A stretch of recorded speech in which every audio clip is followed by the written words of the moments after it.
Hello everybody, my name is Cool Blue and I'm bringing you guys viewer replay cast number 12. And yesterday, which was Saturday, was a pretty weird day for me. Long story short, I did not record anything yesterday, so I have a little catching up to do. Not a lot, just maybe one extra video or two. Probably not nothing too serious. But anyway, yesterday I got distracted because instead of doing Dota stuff, I decided to at least take a little bit of a look at my homework, and then I started playing Awesome Knots, which is a very fun game. I'm not going to say it again because it's promotion, but it's a really good game. You guys should definitely check it out. It was on sale. I did buy the 3-pack. I am planning to do a giveaway sooner or later. I'm not too sure how exactly that's going to work out. I have to contact some people and contact everybody. But just know that it is happening soon. It will happen soon. So you will have a chance to win one of those games. One of those games will probably be Awesome Knots, since I had 2 extra copies. I mean, no, sorry, I said I wasn't going to repeat it again, but it'd probably be that game. Since I had 2 extra copies, and you guys might really want to play it. It's a pretty fun game. Definitely check it out. Definitely look it up. But anyway, so it looks like we got ourselves a captain's mode match. This would be pretty fun. This was, as always with these viewer replay casts, I'm not going to tell you who this was sent in by, but because I'll spoil everything. But I'm kind of excited to see this because I see 2 teams. What looks to be 2 teams on both sides. Well, a team on both sides. So that probably implies that this is an arranged match or 2. I don't know. But we get in the captain's mode, so I get to talk about stuff. So as far as the bans and picks goes, Nyx Assassin is the first ban, and also Wisp is the first ban on the other side. This is actually pretty interesting because I was clicking through some of the players' profiles to check levels and stuff. And I saw one player was level 99 or level 90 something, like had 999 or 97 wins, and that main person was Wisp. So that was most likely a targeted ban on that Wisp. Moving on to the Dire ban. The Dire went on a ban at Magus, and we also see a Bat Rider ban. Bat Rider is so annoying to deal with. So these guys have definitely been doing their homework. They obviously don't want to see that Wisp played at all on the Dire side. They're afraid of that. I think it was Yankees. Yankees had that 997 wins. It was pretty ridiculous if you ask me. And we got a Coddle first pick. That is a very, very I'm sorry. It's starting to become more and more popular. I think I've seen a game yesterday where Coddle was the first pick, and then there wasn't a Phantom Lancer, but Coddle's a very strong pick. Basically, he can work in almost any composition. He can push, he can defend, or he can do whatever you guys really need him to do. He can also give everybody mana and stuff. So moving on to the Radiant side, they want to pick up that Darkseer, and I wonder who the next pick's going to be. Darkseer is really, really good. 10 seconds as far as his teamfight presence go. He can basically disrupt a whole bunch of team fights. Vacuum wall is nothing to bat an eyebrow. It is so powerful, no matter how you look at it. No matter what way you want to cut it. If you have a big team fight breakout, he vacuum walls everybody perfectly. That team fight is pretty much in the favor of the Radiant. So they're definitely going to have him picked up. He's a really highly picked. And also got a Lifestealer pick. Lifestealer is also getting relatively popular. I personally don't like to see Lifestealer because Lifestealer needs a lot of farm before he's able to be effective. But then again, any carry needs a lot of farm to be effective. I just think Lifestealer has a little bit harder time to get in that farm because he's so easy to focus. Basically, he has a 6-second period where he's able to do a lot of damage, which is when his rage is up. Otherwise, whenever he's on cooldown, he's in a little bit of trouble. He can't really do much without that rage, so he's super dependent on that one ability, as opposed to other carriers like Anti-Mage. Anti-Mage, if he gets in trouble, he just blink out. Or another carry such as Faceless Void. If Faceless Void really gets in trouble, he uses ulti, and he can also time walk out. But I'm really but all that aside, I'm really interested to see who we see the next picks. Okay, Phantom Lancer. Phantom Lancer, Queen of Pain. Phantom Lancer Coddle lane is a very potent lane. Phantom Lancer can just basically put as many points as he wants in his Spirit Lance. He can put all his points in Spirit Lance and not worry about mana regeneration, and just continuously nuke the person out of lane. Pretty much anybody who doesn't have regen, he'll punish the crap out of him, and Coddle will be there to support him because his Spirit Lance costs 140 mana, which is a lot of mana, especially for Phantom Lancer who doesn't have a lot of mana to begin with. So keep it light. Phantom Lancer lane, nothing is getting very popular as well. Definitely nothing else to bat an eyebrow. Moving on to the pick on side of the Radiant, they picked up a Rubik. Rubik's really good at almost any team composition, just like Coddle, but it kind of depends on how you play them. We used to see a lot of mid Rubiks before they nerfed in the Oblivion, but since they nerfed in Oblivion, we'll probably be seeing a support Rubik out of that. But long story short, Rubik's really good because he can basically take all the big abilities. He can take the Screaming Pain if he really needs to. He can take the Coddle Wave. He can take the Coddle Mana Leak. He can take whatever other big thing that the Dire decide to go for, like Enigma, Black Hole, or Tidehunter Ravage. Rubik has the option to take that. He can turn the team fights on that way. Moving on to the other side. Or moving on to the bans, as far as the Dire go, the Dire went on and banned out Disruptor. That might tell me, or that might be telling of what they plan to do. I'm not too sure. Usually see a Disruptor picked up when there's a Wisp picked up on the other side, but Wisp got banned, so maybe they just don't like facing the Disruptor. There's also a Undying ban on the side of Dire. Moving to Radiant, they banned the Lone Druid. They do not want to face that in the lane. They do not want to see him in the Suicide. They do not want to see him in the jungle. They just don't want to see him at all. Lone Druid is pretty difficult to deal with once he gets a little bit of farm, once he gets those big items, once he gets that Radiance up for his bear, once he gets that Hand of Midas to start getting his gold up, once he gets a Hyperstone to be, I mean, almost anything you put on Lone Druid, it makes him more difficult to deal with, especially because of bear. And they could potentially be going for a level 1, or maybe they just don't like facing the Lone Druid. But other than that, I'm not too sure. Yeah, okay. He's still a decent pick. Actually, no, I take it back. I'm not too sure why they really banned him. There was a ban on Lina as well. Lina is really good for setting up those ganks. She's also a really good utility. The AoE stun helps out in team fight ability, or team fight presence as well. And actually, now that I think about it, now I'm looking at the Dire's lineup. They have a Coddle Phantom Lancer that's going to be a safe lane. They have a Queen of Pain who's going to be mid. So I think the Dire or the Radiant are target banning supports, and they're target banning solo. So Lone Druid would definitely be playing that solo. They don't want to see him at all. As far as who the Dire are banning, the Dire looks like they're gonna go ahead and ban solos as well and supports. So both sides are pretty much banning the same exact thing. The question is who will win out, or who will get the more favorable pick. That's a Sven ban. They do not want to see a carry Sven on the side of the Radiant, or maybe a support Sven. I still think support Sven is kind of is not as potent as a carry Sven.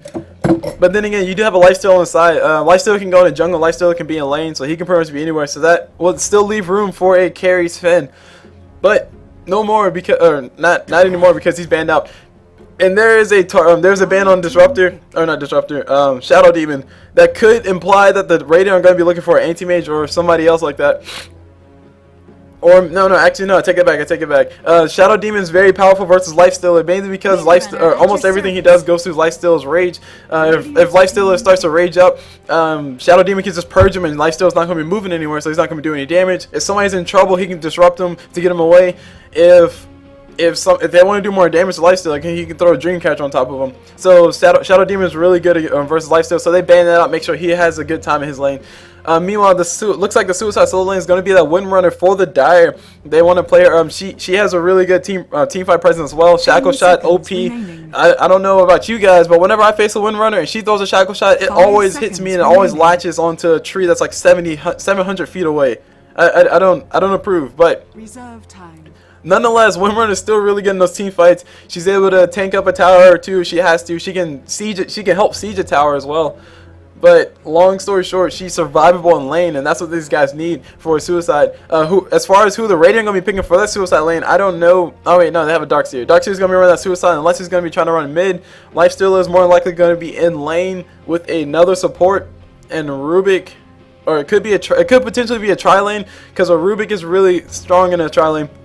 Basically, Rubik plus another one. Yeah, Rubik plus one would be a pretty easy kill lane for the Dire. And they're going for the Radiant, and the Radiant go ahead and pick up a Tinker. Tinker's really strong in the lane. He can push back everything. He's really good, or he's pretty darn good versus a Phantom Lancer. The March Machines can instantly show which one's a real Phantom Lancer. He can blind people. He can throw his rockets out to spam. He can spam his rockets to hit everybody.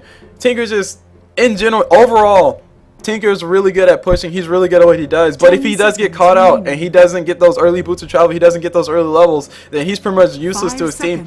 So it's kind of a risk to pick him up. Personally, I don't like the matchup of Queen of Pain versus Tinker. I think Tinker might win that matchup early on, but Queen of Pain will definitely win in the long run, in my personal opinion. I haven't actually seen any bad things happen between the Tinker and Queen of Pain. Actually, I don't remember that matchup at all. But just as far as who's more mobile, I would definitely give that slight hand to Queen of Pain, mainly because of her blink away. Yeah, Tinker can get boosted travel. Yeah, Tinker can rearm. He can go into any lane and push. Yeah, sure. But Queen of Pain is going to be really getting those ganks for her team early game, and Tinker is not really going to be doing anything except for farming for a long time. So if Queen of Pain can get all those ganks off early on, then she won't have to worry about the Tinker at all.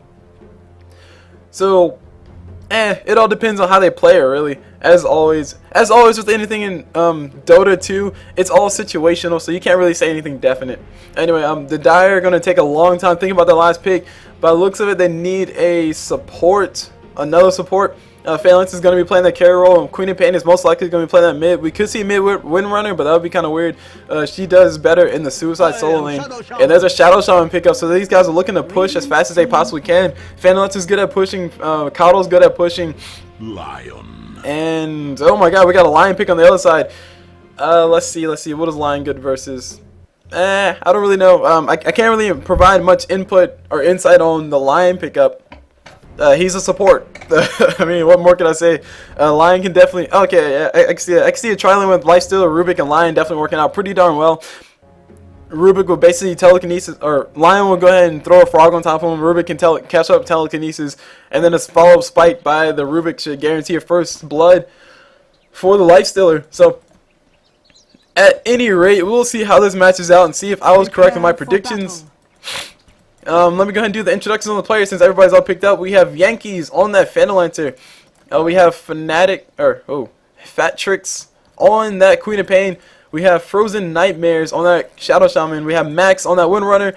And last but not least, we have Roadhound Blues on that Coddle to round out the Dire lineup. Let me go ahead and bring up this new... I said to the nice. There we go. Moving on to the rating side. As far as the rating side, we have We have some Twitter shit on that line. We have Jay Cho on that Darkseer, and we have a Headless Rubik. We have Peter Chu on that Headless Rubik. I want that outfit. What? That is a crazy outfit. Look at it. It's Rubik with no head. That's crazy, right? Moving on to the mid lane, we have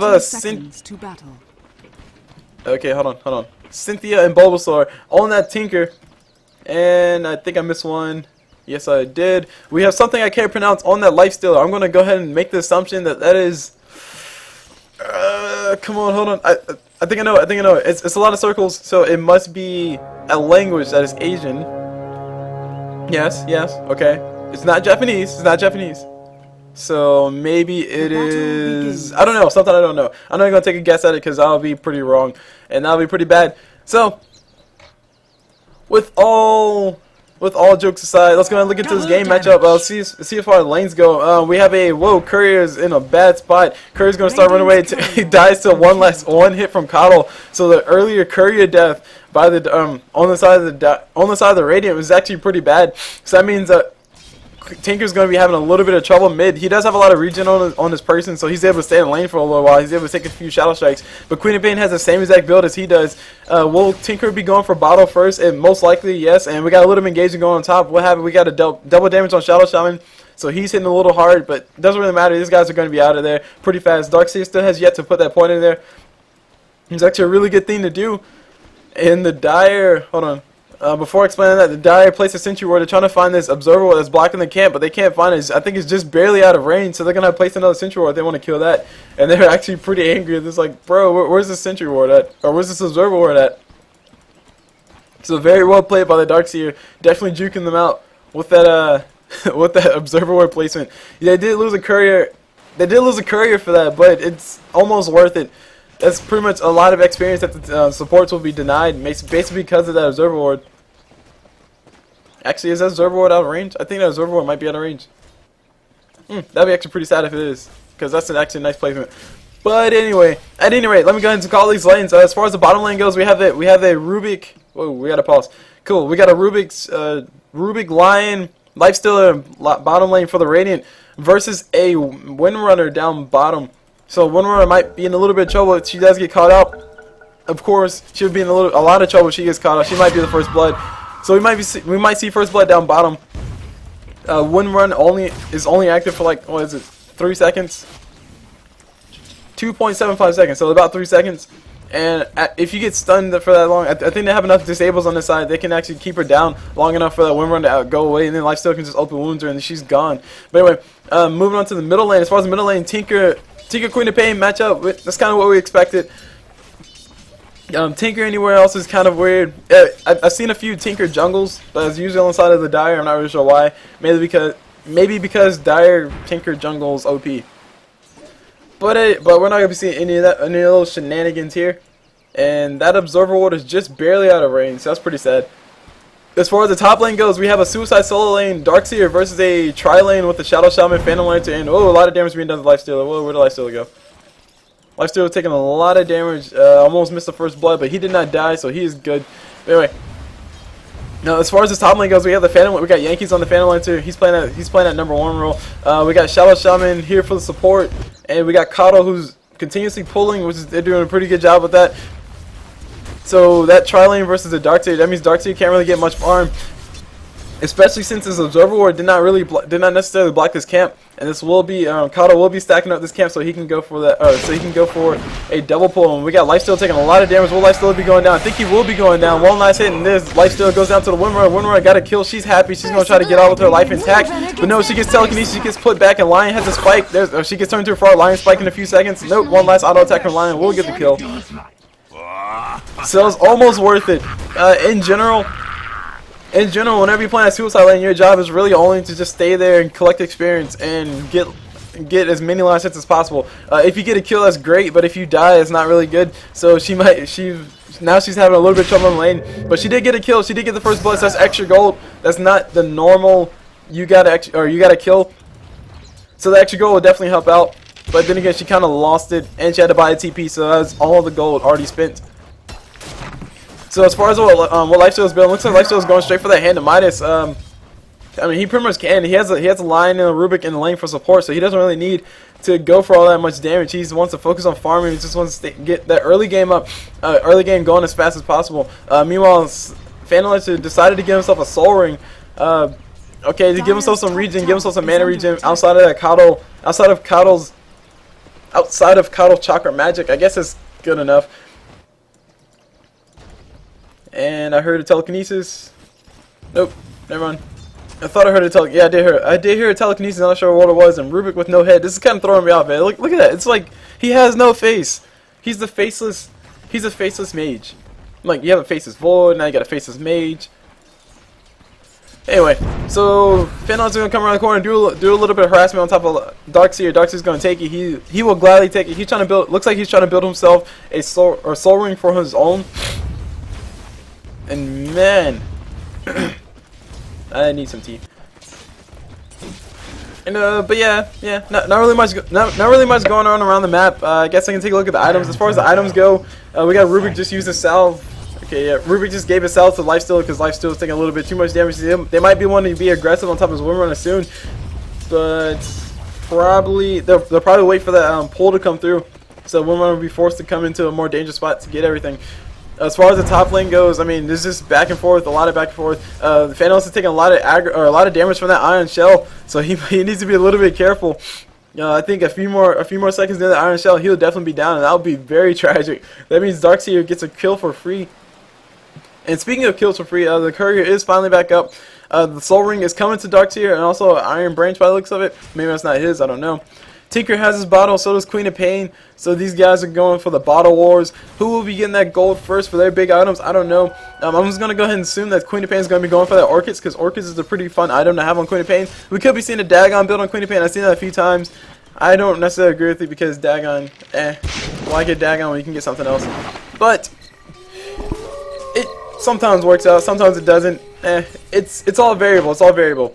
Meanwhile, speaking of, ooh, wow, Queen of Pain finds herself in Invis room. Will she be going in for a kill top? She could potentially go for that gank top, but she's not going to. She's going to go for his Tinker, see if she can get him. He's walking around the side. I don't think he knows. Actually, no, he does know that she walked over there because he has a Observer Ward up here. So he knows that she walked towards the rune and he doesn't see her anymore. So he's probably telling his team, hey, Queen of Pain's out of lane. Queen of Pain's missing. Queen of Pain's going to show up in the middle of nowhere. She does have her ulti up. She will be using it if she can get close enough. There's the ulti and just barely catches Tinker and Tinker goes down. So Queen of Pain definitely having more fun in his lane. Of your death.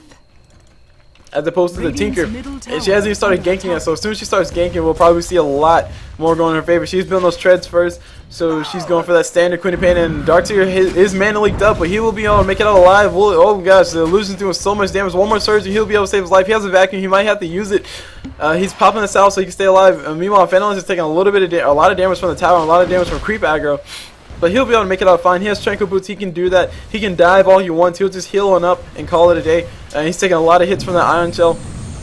There we go. Tranquil Boots finally activated, and there's mana given back to somebody. I think it's given back to Shadow Shaman. So Shadow Shaman can be ready to use all his abilities on top of that Darkseer. Shadow Shaman is such a fun counter versus Darkseer, because Shadow Shaman can pretty much lock him down while Darkseer is trying to run away. So give him infinite mana and Darkseer dies.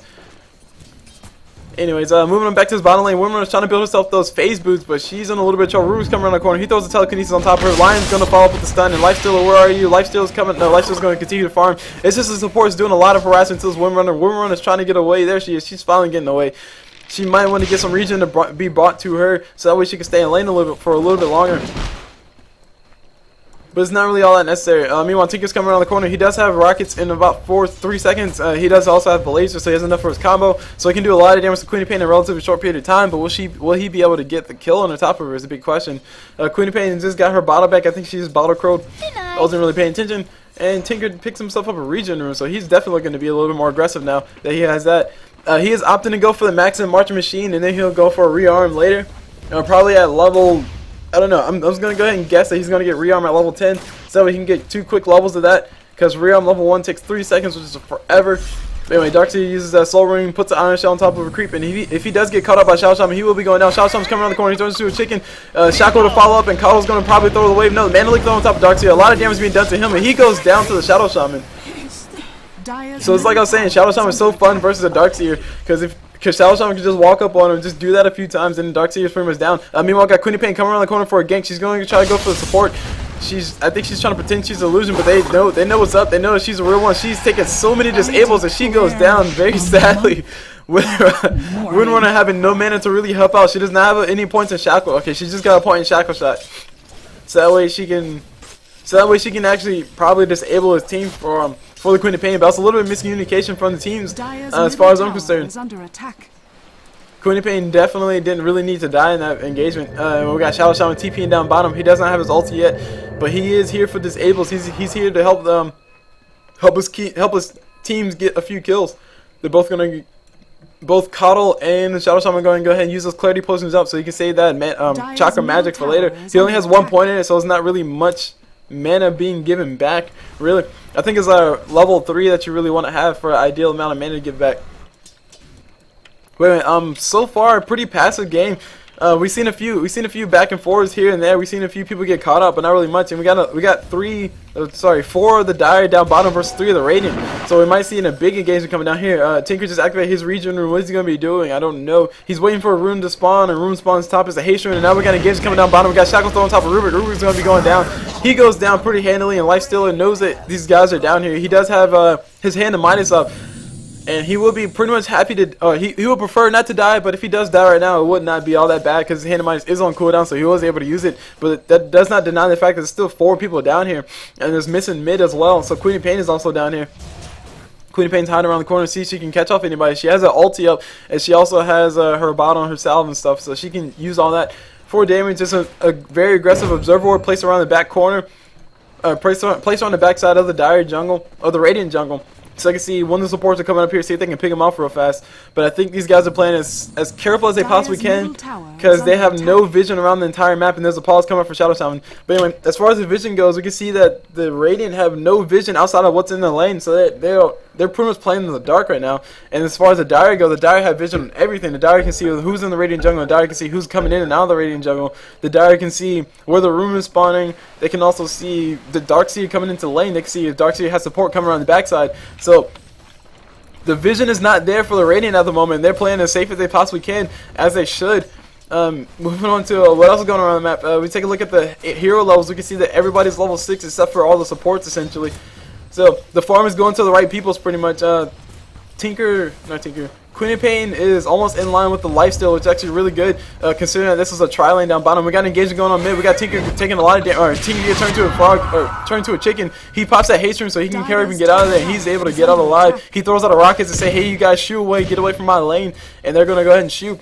We got a rotation coming in from the Rubik. Rubik coming in to see if he can help. He was spotted by the Dire Ward. He's going to go ahead and telekinesis the Queen of Pain. He's going to pull it back in towards the tower. Queen of Pain just blinks away, and Shadow Shaman was there to make sure that she got away. And there's a level 4 March coming out doing a lot of damage to 2 creeps. Pretty funny, I know. Lifestealer has a lot of HP missing. What is he going to be buying? I don't really know. Possibly going straight for that armlet. He does have 837 gold. and he just jumps into a creep and jumps out and gets full HP back. So that's the life of a lifestealer, right? Oh man, speaking of lifestealer, it's actually something to consider as well. Lifestealer could potentially go for like a lifestealer bomb type thing. I think that's what they called it. Basically, he can jump inside Tinker. Tinker can TP anywhere on the map, and Lifestealer can just jump out and kill anybody that they find. So that's another tool that these guys have. He also has a Darkseer on the side, so Darkseer can pretty much surge anybody, even the Lifestealer himself. Lifestealer can jump inside of them, assuming it's not the Lifestealer, and then jump out as soon as they get close enough to him. So Lifestealer pretty potent. Darkseer, yeah. Lifestealer has a few options of how he wants to engage in these fights. Moving on to what's going on around the map, Lion's going to be eating a Coddle Wave, and he's going to not be happy about that. He's going to run around circle, run around the side. Shotgun Shot coming out, Power Shot also coming out. He has a wand charge. He needs to pop that wand charge. You know, he's going to try to do as much damage as possible. Lifestealer's going to come around the back. If Lifestealer can get both these kills, it'll definitely be worth it. A support for all these guys will definitely be worth it. He's waiting for the rage. He's going to use that rage on top of the Windrunner. No, he's going to, yes, he's going to have to use that rage if he wants to kill her. Or maybe he's going to chase away Windrunner so fast with those phase boosts. And meanwhile, we see a Darkseer go down top. Now, Darkseer went down top, but I think he's being a little bit aggressive. Meanwhile, we got Rubik taking a lot of damage from Queen of Pain. Queen of Pain will be able to get this kill regardless of what Rubik tried to do. And Windrunner did survive down bottom. Those phase boosts definitely paying off. No open wounds, and she was pretty much alive. And now Lifestealer was trying to catch up, trying to bait out the Windrun before he goes for the open wounds. Because if he would have went for open wounds and she Windrun, it would be a waste of an open wound. No damage being done, and oh my god, the ulti from Lion just insta-giving the Windrunner. I think he was planning for that. He was just waiting for that. He's like, that's for that shackle you threw at me earlier, bro. Anyway, take a look at the rest of that. Take a look at the items. Fanlancer is building his, is building his Diffusal Blade, so that way he'll have that up to be able to do as much damage as possible to all the enemy team. And we got a Shadow Shaman dropping the wars on top tower, so these guys really want this tower down. Somebody's gonna, we have two of the Radiant here to defend for this. So they'll be able to push that back successfully. And meanwhile, Lifestealer just did his ulti again and saw another creep. So he can get some more HP back, and we got a Coddle coming into the lane, but they do have an Observer Ward up here in the jungle, so they know who's over here. They know what's going on. They see two. Will they be able to go in on this? I don't know. Lifestealer's going to go ahead and farm, go around the corner, farm, and he's going to run back towards the Coddle. He might be able to catch the Coddle, but no, he sees another one around the corner. He sees the Queen of Pain around the corner. He's going to rage so he can get away. No more mana leak for him. And Windrunner is going to be playing a little bravely, trying to catch the support. Lion is in a lot of trouble. He does have a TP scroll, so he can't just TP away if things really do get him all that bad. And meanwhile, we got engagement going on top. Fanlancer is starting to attack a little bit faster, getting a little bit more illusions. He doesn't have any points in juxtapose just yet, but whenever he does get that, he'll be making more illusions. So pretty much disregard half of what I just said. Anyway, Lifestealer's coming around the corner. He's going to get hit by a Coddle Wave, but he doesn't care. He's going to look for a Coddle to feast off of. But no, Coddle's moving a little bit too far, Coddle's a little bit too far away. And Darkseer, or the rotation from the support Rubik decided to rotate to the top so he can help out Darkseer. Meanwhile, we got engagement going down bottom.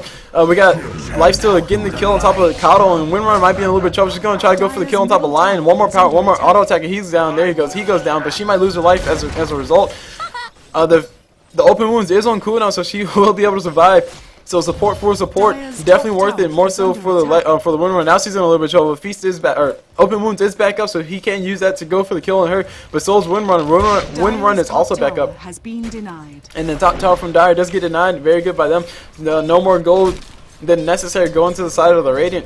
Nothing to help out their cause. And now Fanlancer's just a little bit mad. He pops that slow ring, throws it on top of, or throws the Spirit Lance down so he can do a little bit of damage. And now Windrunner's in a lot of trouble. The Ward Trap just barely missing, but Lifestealer's taking a lot of damage. He needs to take a few more auto attacks to get the kill on top of Windrunner. No, the kill goes to Rubik instead, but it doesn't matter. The kill's a kill, and they might be able to push down this tower. They can turn this into a push. Tinker does have the level 4 Martial Machine. He did get that rearm at level 10, so I was right on that aspect. So that's pretty cool. So he's going to be able to get 2 quick levels of rearm, so that way he won't have to wait for 70 hours for that thing to come back up. And things are starting to look up for the Radiant. If you look at the gold graph, we can see it's going in favor of the Radiant now, mainly because of those kills that they had bottom. Lifestealer getting all the farm, and also the Hand of Might is definitely helping out. Definitely something big to help that helps out. Meanwhile, we got TPs coming in mid. We also had the top tower being pushed in by the Fanlancer. Fanlancer's just trying to be as annoying as possible. He's not going to for any early points in juxtapose, not just yet, because he wants to get his attack speed up a little bit more so he can take more advantage of that. I totally agree with that. That's totally what I do when I play Fanlancer. Actually, that's not what I do. I max juxtapose first because I'm bad. No, I don't. That's a bad thing to do. Don't max juxtapose first because you don't really attack fast enough to take advantage of it. 1 point really is all you need if you really want it. But anyway, Tinker's going to try to catch up to his Phantom, so he's going to throw out a few auto attacks on top of him. He's probably throw out a rocket. There's a rocket. There's a low, no laser. And Phantom just jukes back in. Phantom almost walked back in. He almost took a lot of damage for no reason. He's going to go in for the Tinker, but Tinker has support from the Darkseer. Meanwhile, we got engagement going down bottom. We got support versus support. Lion trying to take on the Shadow Shaman, but Lion will be losing his life. Oh god, never mind. So was Shadow Shaman. Shadow Shaman lost his life as well. And Queen Pain is trying to do as much auto attack as possible on top of Lion. She does have a haste room. Lion might be able to survive long enough. No, Windrunner finishes him off with a power shot. So support for support. Once again, Lion proving that the ulti is OP, and Lakado's getting pulled up on the way by the beautiful vacuum, and he goes down to the lifesteal. Lifesteal, more gold for him. And Windrunner throws out a shotgun shot, but it's not fast enough. There's a surge thrown on top of somebody. Surge thrown on top of lifesteal, I think. Maybe it's thrown on top of Darkseer himself, and Rubik will be going down to that ulti or to that ability from Queen of Pain. And now Lifesteal is trying to go on top of the Queen of Pain, but she's so slippery to deal with. She just blinks away whenever she wants to. And here's the Tinker coming in from the back for support. He can throw out a few marching machines, get a free kill. He gets a kill on top of the Queen of Pain. Rocket's OP. That is max level rocket, so it is hitting for 325 per rocket, which actually reduces it down to like 250 or something like that. But still, that's a lot of damage to deal with. And now he'll probably perma march this tower, so that way these guys will have to walk into that. Phantom is going to come in. He's going to instantly doppel walk forward and try to go for the Tinker. Tinker might be in a little bit of trouble. No, Phantom can't do enough damage just yet. He needs to hurry up and get that defuse off so he can do even more damage. And he's going to send his illusions towards that Darkseer, and illusion goes bye-bye. But anyway, at the most part, as far as the items go, boosted travel up on that Tinker, so Tinker is finally able to move around, be more mobile. Definitely making me eat my words from earlier when I was saying Queen of Pain would be a little bit more mobile than Tinker. Tinker is definitely a little bit more mobile. What was I thinking? Boosted travel OP, right? But still, as far as the gank, as far as kill potential went, Queen of Pain did have that early window where she could have just continuously went around ganking a lot, but she decided not to do that. So I guess that kind of hindered her team a little bit. That was a few kills that Phantom could have had under his belt. A few kills that Windrunner could have had under her belt. And actually, to be fair, Queen of Pain did decide to go for a gank down bottom, but it did not go as well as planned. Radiant's middle tower is under attack. If I do remember correctly. Tower is under attack. But at any rate, we have all these guys coming into the Radiant jungle to try to see who they can catch out.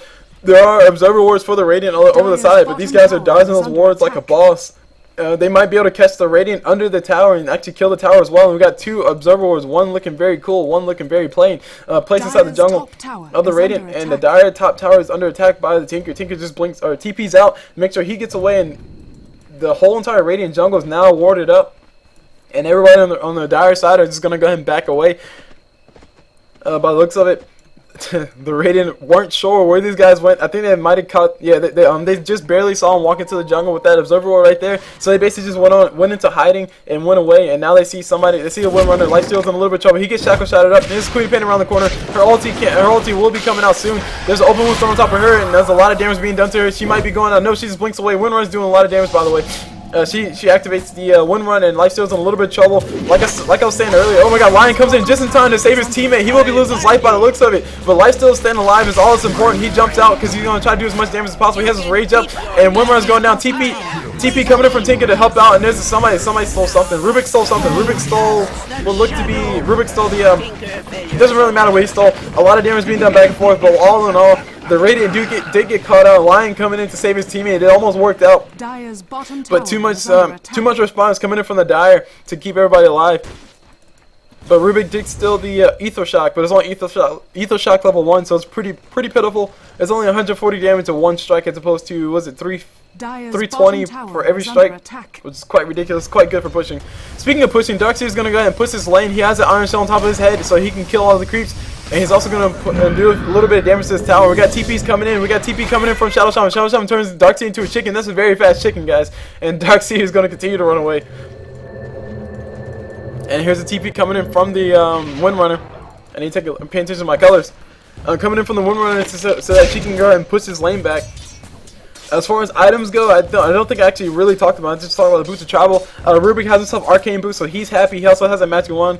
He's probably been buying all the wards for his team, so that way his team can have vision of everything. As far as other items, Tinker has a Force Staff, so he can pretty much TP anywhere and then still be safe. Still have that blanket of security with that 500 movements or 500 600 range that pushes him away. Also, what else we have? We also have a soul ring on him, so he has infinite mana just as long as he has the HP to support it. As far as Darkseer goes, Darkseer has that soul ring. He also has a mechanism for his team. Probably looking to build that pipe soon. I'm not too sure. Hope we do see a pipe relatively soon. That'll pretty much put everything that Queen of Pain does into shame. And now we got Lion committed suicide, trying to come up this hill. He's getting hit by everything. He gets hit by the mana leak. He gets hit by a shackle shot, or by a shackle. And Rubik did steal the shackle, but he doesn't have mana for it just yet. He does have 4 charges, 1. He can't pop that. He does pop that 1 charge. The Lion does go down, but Shadow Shaman goes down as well. A lot of damage being dedicated to trying to kill that Lion. Lion did use his ulti on top of that Shadow Shaman to get the kill, but it doesn't really matter. His ulti, okay, never mind. At level 3, his ulti has a relatively short cooldown, but right now it doesn't really have all that short of a cooldown. Tinker's in a little bit of trouble. He's gonna go ahead and TP away. He decided against TPing away in that spot because he didn't feel it was too safe. One more nuke on top of him and he went down. Meanwhile, Lifesteal is up top. He's trying to do what he can. He does have his armor up. He does have a Shadow Blade as well. And I need to finish talking about these items. Shadow Blade up on Lifesteal, so he can pretty much run around anywhere, jump in a creep real fast and then jump out, so he can pretty much be his own Nyx Bomb. He also has a Dust of Appearance for that Phantom Lancer, so he can try to kill that Phantom Lancer really fast. I think, well, we might have a little bit more of engagement. Lifesteal is around the corner. He's waiting to see who he can find. He's probably waiting to use his Hand of Midas before he starts an engagement. He will be using his Hand of Midas soon. There it is. Hand of Midas is used. And what else is going around the map? We got Queen of Pain waiting around the corner. There's a TP. I hear another TP. TP coming down bottom. Tinker just TP's bottom so he can push this lane. That's what you can do as Tinker. Tinker's very powerful in that aspect. He can pretty much push all the lanes at once. He can be anywhere and everywhere around the map if he so desires. He could have potentially took a Lifestealer with him, but that wouldn't really be useful because there's really nobody down here to kill, nobody down here to gank. But Tinker just proving how annoying he is. He did get those 2 quick levels in rearm. He will be getting a level 3 rearm, so that's a 1 second rearm time. On top of that, definitely annoying to deal with. Definitely annoying to face, especially when he has as much mana as he has. The Soul Ring is helping out so much with his mana as far as mana goes. He also has a bottle, so he can quickly heal back up when he's in base. And now we got a little bit of engagement going on top. We got Lifesteal found himself a Queen of Pain. Queen of Pain can't just blink away. She really needs to. She gets shackled by the Rubik. Rubik with a very nice shackle, and Queen of Pain, no, still not going out, but Rubik does lose his life. TP in from Tinker, and there's a Shadow Blade activated by the Lifesteal. Lifesteal throws the dust so that way Phantomlancer can't really run away. Phantomlancer is going to just try to tank it as long as he can. A lot of damage being done to him, and he will be going down. One more last auto attack. No, there's an invisible one, and he's invisible just in time. Phantomlancer is going to continue to run away. He's just going to count that as a victory. But no, the March Machine's coming to Phantomlancer in a lot of trouble. One more hit for the March Machines. He will be going down. He goes down. Very well played by the Radiant side. Very cute play. March Machine's OP versus that Phantomlancer. Basically, it can hit you while you're invisible, so it hit him where it hurt, and he went down. So Tinker, very good clutch reaction on top of that. As far as the Lifesteal goes, Lifesteal did pop that Dust that prevented the Phantomlancer from using his... That prevented the Phantomlancer from going invisible too soon. And now Lifesteal just used that Shadow Blade to his advantage. He just Shadow Blades up and walks away. He did not get any mana links, and Lion's on the line trouble. Lion will be going down. Rubik's around the corner. Rubik's still something. Lifesteal's going to go do as much damage as possible as he can to everybody. And a lot of damage being done to that Windrunner. She's looking like a pretty juicy target. There's a Windrunner throwing out, there's a Queen of Pain throwing out the Screaming Pain on top of everybody. Lifesteal's going to go ahead and stand still. He doesn't want his mana drain, but Tinker doesn't care. He's going to go ahead and go for the kill. He gets a kill with those rockets because Rocket's OP. He's going to pop another rocket. There's another rocket. I think 2 more rockets will be able to get the kill on top of this Queen of Pain. Meanwhile, Kato gets a kill on top of Lifesteal. Very sad to see. I think Lifesteal might have been distracted by something else. But anyway, Lifesteal does go down, so it's not really good at all for the team. If you take a look at the goal graph, it still shows in favor of the Radiant, mainly because Tinker can farm anywhere and everywhere on the map that he wants. And also Lifesteal has that Hand of Midas, and he's also getting a lot of last hits, a lot of farm. And we see somebody else go down. We see Darkseer go down. Yeah, we see Darkseer go down trying to kill that middle tower. The middle tower does go down to the Radiant, though it was not denied by the Phantomlancer. But he still did lose his life. That's actually almost worth it. A tier 2 tower for the life of one person, definitely worth it. Especially if he forced the Phantomlancer to use his Diffusal Blade, which is actually really worth it, because Diffusal Blade charges aren't really all that cheap. If you guys did not know that. Anyway, Tinker's going to throw a few March Machines. He does have a Soul Ring, so he can continue to pop the March Machines, but he's going to play it safe. He's going to go ahead and TP away. And Rubik is trying to build himself what looks to be, I don't know, a 4-staff. Looks to be a 4-staff, so he can get away. Now let me take a quick moment to finish looking at the items, because I don't think I ever finish looking at the items whenever I bring this item up. We got a We got a mechanism up on the Coddle. We also have Queen of Pain trying to build that Lincoln Sphere, so Lincoln Sphere would definitely be helpful for her. And Phalanx might be finding himself a Rubik around the corner. Oh god, Phalanx, don't do it. Phalanx is going to know. He's going to throw a Spirit Lance to do a little bit of damage. There's a vacuum coming in from the Dark Sphere. A lot of support for the Radiant here, so that's why Phalanx did not decide not to go in. But Rubik did take a lot of damage, so the Headless Rubik is taking a lot of damage from that. As far as the rest of the items go, Windrunner does have a Force Staff on top of her person, so she can run away from Lifesteal, so she can save somebody from that Lifesteal. Basically, Lifesteal, open wound somebody, doesn't matter. Windrunner just Force Staff them forward, and they'll be happy. The Fusil Blade up on Phantom, so he has that big item for him. What item will he be building next? I do not really know. Possibly go straight for a Butterfly, maybe go straight for... Wait, no, Phantom doesn't go for Basher. Maybe go for Radiance, a very late Radiance. Anyway, at any rate, Lifesteal's taking a lot of damage. He is shackled up to a tree, and there's a lot of damage being done to him. And oh my gosh, Shadow Shaman's taking a lot of damage from Lifesteal in return. Shadow Shaman throws out the Shadow Shaman throws out the wards, but it doesn't matter. Lifesteal just jumps into a creep, says, "Take me away, creeps. Go forward, forward march, I dare you." And he can also Shadow Blade forward, but no, he gets Force Staff forward by the Tinker. Tinker trying to make sure he stays alive, and Lifesteal Shadow Blades so he can run up, see if he can catch his Kato off guard. I think he will be able to. Kato's going to wait around. Kato knows that there's a Shadow Blade on top of his Lifesteal, and Lifesteal is going to come out and attack. Meanwhile, on the wraparound side, we got Lion in a very, very bold spot. If he gets caught out right now, he will be going down. There's a lot of people around here. He gets shackled to a tree. Queen of Pain will be throwing out the dagger, and there's a lot of damage being done to him. All he can really do is turn around and throw an ulti, but he can't do it fast enough, and he goes down as well. So a really haphazard death, to be honest. But you have Darkseer and Tinker pushing this top tower down, so it's kind of worth it. It's kind of a distraction. Although, actually, I'll take it back. It's not really worth it to lose a support like that for nothing. You usually want to lose a support like that. Maybe if you're trying to keep somebody alive, but he just flat out died. He's in a very bad spot at the worst possible time. That's really the only reason why he died. And as far as heart, yes, definitely a heart. So Phalanx is gonna go for that heart. And there's the Arcane Boots up on Shadow Shaman. So, okay, cool. I'm talking about all the items. Nope, Plate Mail. Tinker's trying to build that Shiva's Guard so he can perma-slow everybody. And Rubik's taking a lot of damage. Where are you, Rubik? Rubik's trying to run away from this Windrunner. Windrunner's trying to hunt him like a boss. Will she be able to catch him? She's going to throw out the Power Shot. The Power Shot in the wrong direction. Rubik is going to be able to get away with his life. He has a TP scroll. He can just TP away. And meanwhile, we got engagement going on mid. What am I doing? We got a Bash on top of Lifesteal. Lifesteal throws out the death so he can make sure so he can make sure the Phantom Lancer doesn't go away, and now Lifesteal is just happy. He has that Basher. I did not see him get that item. He also has that Armlet, so he can toggle that if he really needs to. I don't think he had it on in that engagement, which is actually really good. That means he's doing nice base damage. And I think things are going bad for the Dire at the current moment. As far as the Radiant go, the Radiant have a really good hold on things. Vanguard coming up on the Darkseer. Also a Pipe coming up on him as well. No, sorry, that's a Pipe. Yeah, Pipe coming up on the Darkseer, and also, well, yeah, no, just a Pipe. Never mind. I thought it was a Vanguard because I saw the Ring of Health and I saw the Stout Shield. But yeah, Vanguard this late would actually be pretty bad. Darkseer just getting himself. Yep, he has his hood coming to him. He just has to get the Crow to bring it to him, and he'll have that up. Rubik pops himself so that he can stay full and nice and healthy. He's trying to build that Force Staff. He only has 800 gold right now. The lifeless support, he's so poor right now. Speaking of poor, let's go ahead and take a look at the net worth of everybody. We can see Lifesteal is definitely at the top of that, and so is Tinker. All the farm that, between the two of them, all the farm that they've been getting is ridiculous. But Phantom Lancer is right behind that Tinker. He's right on his heels. He's only 1,000 gold behind. But still, a farm Phantom Lancer is still a farm Phantom Lancer. He will still kill you. So if he catches anybody off, like a few more pickoffs, and he'll be able to catch up, probably get to about the level at that Lifesteal. But so many March Machines coming up from Tinker. Oh my gosh. Everything just obliterated. All the creeps just dead in that lane. That's what makes Tinker so good at pushing. He basically March Machine and kill all the creeps before the creeps even walk past the tower. And all he really did was just use a little bit of mana, which doesn't really matter because he has a Soul Ring. So, so he can throw a few March Machines out, throw another March Machine.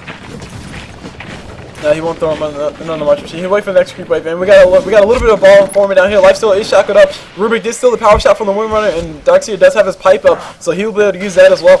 Lifesteal's going to go ahead and go in. It's a little brave, a little bold on his part, and now we got a Phantom Lancer coming around the backside, catching Darkseer. Darkseer throws out the wall, but he's not able to follow with the vacuum. He doesn't have any mana for it. Somebody gets turned into a chicken. Lion gets turned into a chicken. Lion did use his ulti on top of Shadow Shaman by the looks of it, but he has made it alive. Shadow Shaman does go down. I think he went down to Lifesteal. No, he went down to Darkseer. And a lot of damage being done to Kato. Kato goes down as well. Lifesteal falls. Where's Lifesteal? Lifesteal, where did you die? Okay, I don't know where Lifesteal died, but he obviously wasn't with the ball running away. Tinker's also over here. Tinker's going to perma-slow everybody. He has Ashiva's guard up. He can constantly pop that. He's going to force that himself forward so he can stay alive. And Lion's going to try to save his life. No, he's not able to get that fast enough. Too much damage coming in for everybody, and Lifesteal is here. Lifesteal's ready to kill everything. He's going to go for the Phantom Lancer. Phantom Lancer's going to go ahead and Doppel walk away, and they're going to turn on that illusion, kill the illusion instantly. They're going to go ahead and continue this push. They need to continue this push, especially while they can. Everybody's a little bit too low. Shadow Shaman is back up. He does have his Surfer wards up, so he can't use that to protect the tower. But really, a Shadow Shaman versus a Tinker. Well, Tinker's dead. I was about to say, really, Shadow Shaman versus Tinker is really the fight to look at. But anyway, Lifesteal is going to kill a few illusions, kills the Queen of Pain illusion, kills a Phantom Lancer illusion, kills another Phantom Lancer illusion, finds a real Queen of Pain, but he's not able to open wounds her, and now Shadow Shaman's around the corner. Shadow Shaman's going to put him in a little bit of trouble. Darkseer is here for support for that Lifesteal, so Lifesteal can get away. Lifesteal is Shadow Bladed up, so he can move a little bit faster, and now Darkseer's in a little bit of trouble as well. Darkseer's going to walk around the corner. Darkseer, what are you doing? Go home, Darkseer, you're drunk. He's going to bait it out. He's going to wait for. Oh no, he has no mana for anything, and now there's an Observer, there's a Sentry Ward placed by these guys, and Darkseer will be going down. Rubik does pick up the right Phantom Lancer, but it doesn't really matter. The Courier is in here. Go home, Courier, you're drunk. And now we got Darkseer, we got Lifesteal coming around the backside, killing the Shadow Shaman. He might be able to kill the Phantom Lancer as well. Phantom Lancer does purge him up, and I think he will be doing too much damage. Lifesteal does have the armor. He toggles it on. He's going to go toe-to-toe with the Phantom Lancer. Phantom Lancer do a little bit too much damage. Lifesteal had a little bit of support. He might be able to get it, but no, he does go down. That was a buyback, so that's not good at all. Tinker does throw it on Shiva's guard on top of the creeps, but it's not enough, and now Phantom Lancer is just getting out of hand right now. He does have a heart on his person, so he's healing up pretty well whenever he's gone, or whenever he's not taking damage from anybody. And Lifesteal, like I said, he did buy back for that engagement, so he went down as well. And so him going down is pretty huge at this current point. If we take a look at the buyback status, I want to see who else bought back. I think Shadow Shaman bought back as well. I could be wrong. You see, there's a buyback on Tinker, there's a buyback on Lifestealer. No, okay, it's just those two buyback, and now we see somebody caught in the jungle, or we see somebody caught over here. We see Phantom Lancer caught over here. Phantom Lancer is going to dodge away. Phantom Lancer is going to juke like a boss. He's going to try to go for the kill on top of Lion. He gets the kill on top of Lion, and Rubik steals something. Rubik steals the Phantom Lance, or the Lance. And now Tinker's going to come in. Tinker's taking a lot of damage. He gets turned into a chicken by Shadow Shaman. He goes down as well. So these things are not working out too well. And I think this will transition to a tower. This is the loss of a tower and possibly the loss of a Rubik as well. Queen of Pain does get forced that forward. She does have her ulti, so she can't throw it out. But the pipe is thrown out by the Darkseer. And Queen of Pain is going to make sure she gets rid of that pipe first. Oh my god, the shackle.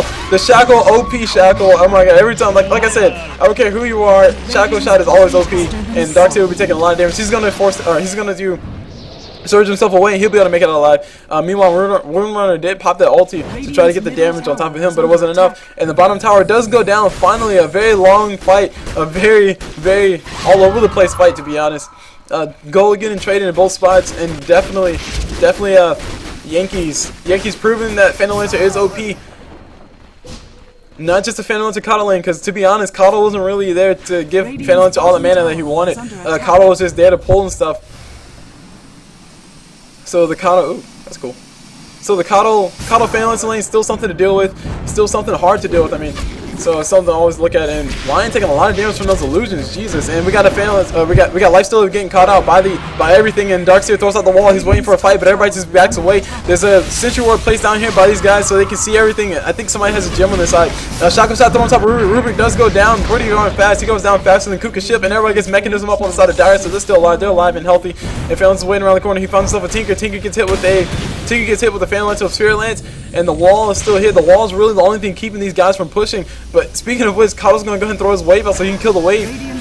So Coddle's going to throw Illuminate out so he can kill the wave as fast as possible. And Tinker's taking a lot of damage from Phantom Lancer. Phantom Lancer trying to drain all his mana possible, and Tinker's going to be forced to TP away. He'll be back soon, but it doesn't matter. This is a small window for these guys to go ahead for attack. Lifesteal is going to go ahead and turn invisible, walk away, see if he can make it out alive. Fortify was used earlier, I think.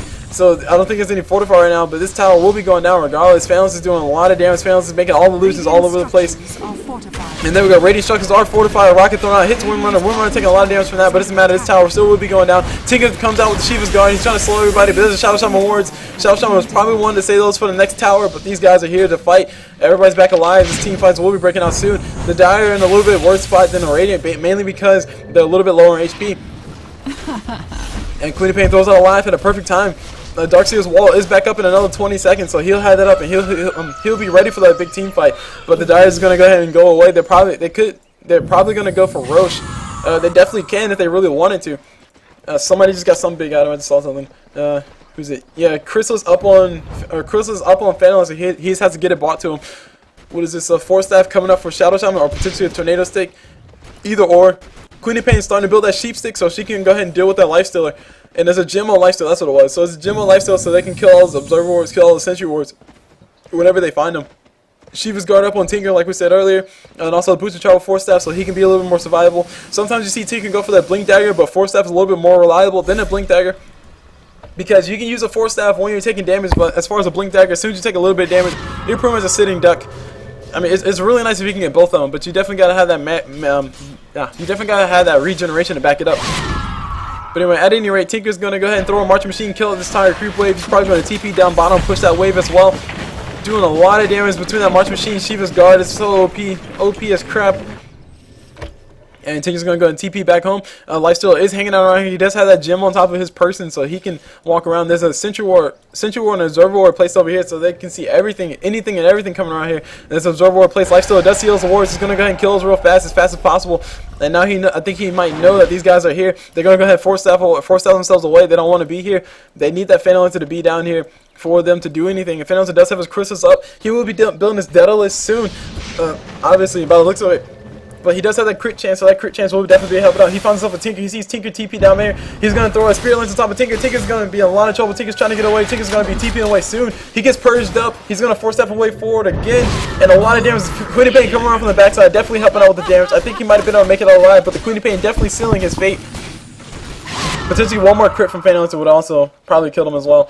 But definitely almost well played by the Tinker as far as escaping goes. Lion's still trying to build himself a mechanism. I think there'll be 2 mechanisms on his side, which is actually pretty weird. Usually you see one person go for a mechanism, one person go for a pipe, but Darkseer kind of has both of them. So, and Lion probably wants a little bit more regen than he does have, so he's going for another one. Why not? The reason why you only see one or two, oh yeah, that's a huge chicken. That's a huge chicken. Anyway. The reason why you usually see only one mechanism on the team is basically because after you use mechanism, let's go graph. After you use a mechanism, buffs only stack once. So that +2 armor in the area, that +4 regen, the auras and everything, they only stack once. But anyway, all that aside, we see these guys going for Roshan. We see Rubik going down to the Windrunner. Windrunner doing so much damage, but she will be losing life as a result. But Roshan will still be going down to the side of the Dire, so she did her job. She distracted them long enough to make them not think of what was going on. And there is a Aegis on top of Phantom Lancer, so Phantom Lancer is ready to fight. Phantom Lancer is ready to go. He's unkillable right now. To be honest, he's really unkillable. He has Diffusal Blade level 2, so he has a full, fresh amount of charges on that. And now we got Tinker TP down bottom. He's going to try to push this back as much as he can. And we're going to take a look at the gold graph, because I peeked that out earlier, but I didn't keep it up long enough. The gold graph is starting to get back to 0, which is not good at all. Basically because of the fact that Tinker can farm around the map, and he can be so fast as farming. And also Lifesteal with the Hand of Midas, and him being so fast at farming. Definitely, they should be more ahead than they actually are. That's mainly because of all the past team fights that they just had to pick up on Tinker. The big team fight they had down bottom, everything has been going in the opposite way, not their way. So the gold has been falling back towards the Dire side. And pretty soon we'll see Dire in the lead, and then the Radiant will pretty much really be in trouble. Now, as far as the XP graph goes, as I always state, the XP graph is really irrelevant because the longer the game goes on, the closer and closer it'll converge to 0. So I always write it off, but it's still a good indicator of how everybody's doing at this current point in time. And as you can see, the Dire are getting a little bit more experience than the Radiant at the current moment, mainly because you get more gold or you get more XP from kills than you do from creep kills. So you get more XP from hero kills than you do from creep kills, and the Dire are not lacking at all in hero kills. And then we're going to bring up the hero level. There's Rubik doing a cute little move, and the troll's going to walk around. Not really sure why. Maybe Rubik was just mad. Don't know. So we see somebody getting chased. We see Tinker getting chased by Phantom Lancer. Tinker's in a lot of trouble. All he can do really is force down himself forward. He does have a Ghost Scepter, so he can try to get away. Oh god, taking a lot of damage from that. He's going to force himself forward. He will TP away as soon as he can. He does activate the Soul Ring. Lions coming around the backside. There's oh my god, a big engagement coming in. Phantom Lancer losing this Aegis will be bad. Where's he at? Phantom Lancer did not go down just yet. Okay, Phantom Lancer decided to back away, and Rubik stole something. Rubik stole the Spirit Lance from the Phantom Lancer. Will they be able to find the right one? I don't know. Nobody goes down just yet in the fight, but Darkseer, the coming from everybody from Darkseer and whoa, double kill on top of Lifesteal. So Lifesteal's getting kills mid as well. So Phantom is going to siege his bottom tower, but it doesn't matter. Lifesteal got to kill two kills mid. I totally missed that, guys. Sorry about that. Radiant's I was bottom tower I was way is too in under tune attack. about what's going on down bottom, and Tinker's taking a lot of damage. Tinker forces herself forward. It just barely misses. I do agree. There was a complaint made. I don't know. Actually, I'll address that a little bit later. Anyway, Queen of Pain's gonna go ahead and put this Valentine tower. She will be finding herself a lifesteal around the corner. Lifesteal's gonna do a lot of damage. He gets the bash on top of Queen of Pain. Queen of Pain will be going on. No, there's a race. There's a rocket following her. She will be going down to the rocket. No, she did not. She bottle charged in between that. So very well played by her. And Lifesteal was trying to go for it, but no, she just blinks away. And she might be dying to this Ursa. Come on. Oh god, Rocket's still. Rocket's OP, guys. Rocket's OP. So Queen of Pain dies by Rocket's Tinker with the Sentry or with the Observer World up here spotting for him. He throws out the rockets at the perfect time. He gets a kill on top of that. Meanwhile, the top tower goes down by the Phantom Lancer. So Phantom Lancer having a free tower for his troubles. And all these illusions come in. And Rubik did still Spirit Lance. That's pretty cool. His illusions can create other illusions. So Rubik can have himself an army of illusions if he had the agility to back it up. So that's actually a pretty cool thing. And also another thing, if you have a Shadow Demon on your team, you can basically take a Shadow Demon and you can disrupt the Phantom Lancer. And you can have your own army of Phantom Lancers. It's actually pretty cool. But anyway, at any rate, let me take a look at these items because these items are changing again. We have an A-Blade up on Lifesteal. That's what it was. So Lifesteal has himself an A-Blade. He's happy with that. We have Rubik getting closer and closer to that 4-staff, so he can finally be survivable. He's at 400 gold right now, so he'll have that 1,000 gold for that recipe soon. As far as Tinker goes, Tinker hasn't really built anything special except for that Ghost Scepter. Ghost Scepter definitely going to be helpful when Phantom Lancer starts attacking him to death. Except for when he's a Spirit Lance, then it'll make it do more damage, but that's variable. I'm pretty sure he'll prefer to take a Spirit Lance hit as opposed to taking Phantom Lancer's normal damage from auto attacks. As far as Darkseer goes, Darkseer hasn't really changed much. He has that pipe, he has that mechanism, so he really has all he wants. Maybe a Shiva's Guard next, but Tinker already has a Shiva's Guard, so maybe, I don't know, something else. He doesn't really need to buy anything. Right now, he's probably just saving up for buyback. He has 1,800 gold in the bank right now. So he'll be able to buy whatever he wants to know. If he's going to run to the shop, he's going to see what he pick up. Let's see what he picks up. He picks up a... Whoa, we got a engagement going on top. We got a Phantom Lancer chasing a Tinker. Tinker's going to be TPing away while he can. And Phantom Lancer's going to be trying to do as much damage as possible. But no, it's not enough damage at all. Tinker's able to make it out. And the Marching Machine's doing a lot of damage to the Illusions. But it doesn't matter. Illusions having that extra 25 strength coming from that Reaver. That is another thing to know, guys. Your illusions do not get bonus anything. Your illusions only get the strength stats. Or sorry, your illusions only get stats. So 25, or so all his illusions are getting 40 strength from that heart, as opposed to the 40 strength plus 300 health. So they're not nearly as they don't nearly have as much HP as he does. But anyway, at any rate, Lifesteal's coming around the corner. Lifesteal's going to turn invisible. He sees the army of Phantom Lancers. He's not sure if the actual Phantom Lancers is there, and Tinker's not as well. They're going to go ahead and do as much damage as they can to everything. Try to see if they can find the right one, but no, they're not going to find the right one. He is already gone. And now they're going to go hunting. Lifesteal does have a gem on his person, so he's able to find everything. He's building himself a Maelstrom or a Melnir, so he can attack as fast as crap. So that's a pretty big item for him to have. Meanwhile, Daedalus is up on Phantom Lancer, and then we got somebody chasing somebody. I think we had Rubik chasing Shadow. The supports chasing supports, and now Rubik's in a little bit of trouble. Who's just coming around the corner? That is a Queen of Pain. Rubik will be losing his life if she finds him. She does find him. He can turn around and throw a Spirit Lance, but it's not really all that worth it. And he gets surged up by the Darkseer, so he's able to make it out alive. The support from his team's definitely coming in just in time. And the Aegis should be running out soon. The Aegis should be running out very soon. The Aegis will be running out in less than 30 seconds. So, okay, the Aegis just ran out. Never mind. So no more Aegis for the side of the die. That's not good at all. Now Phantom Lancer has to be a little bit more careful about how he plays. And yeah, really, he has to be careful about how he plays now. If he does go down, I think he does have, yeah, he has more than enough gold for buyback. He has a 4K gold right now, so he has definitely more than enough gold for buyback. Let me go ahead and bring this up. So as far as the buyback sides go, Tinker and Phantom Lancer can both buy back, but Phantom Lancer will prefer not to buy back. He would prefer just to stay alive and just do as much damage as possible. Oh, one item I wanted to comment on, definitely a Vlad's. Please do not build a Vlad's on Phantom Lancer because your losers don't get the lifesteal. They get the aura, yeah, they get the regen, they get the armor and everything, but they do not get the lifesteal as far as I understand it. And even if they did get the lifesteal, it wouldn't be all that much lifesteal. So, or Vlad's on Phantom Lancer, it's kind of a waste of gold. Definitely go for another item. Anyway, at any other rate, we had Tinker taking a lot of damage from that Phantom Lancer illusion. That's another thing. Crit chance. Crit chance does transfer to illusions, but it is reduced by their reductions. So you might see that big old 607 crit on the illusions, but it's actually doing like, what was it, 32% of his damage. So 32% of 600 and something is still a lot of damage. Anyway, this tower will be going down. This high ground tower finally going down. Lifesteal is here around the corner. He's taking a lot of damage from everything. Everybody's focusing on him. Shackle shot thrown out. Does not latch on top of anything in the fight. Will be breaking out. Kato does activate his ulti. He gives himself some free mana. He throws out the Illuminate on top of everybody. Lion is a little bit chill. I forgot there was a Lion in this game. But Lion's taking a lot of damage from that Fan Lancer. And there's a marching machine from Tinker.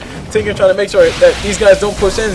Tinker's very hard to push in against, especially because of that marching machine. Now we got the fight breaking out. We got the vacuum, beautiful wall of vacuum on top of everybody. Everybody's going to run away. There's a mechanism activated as well.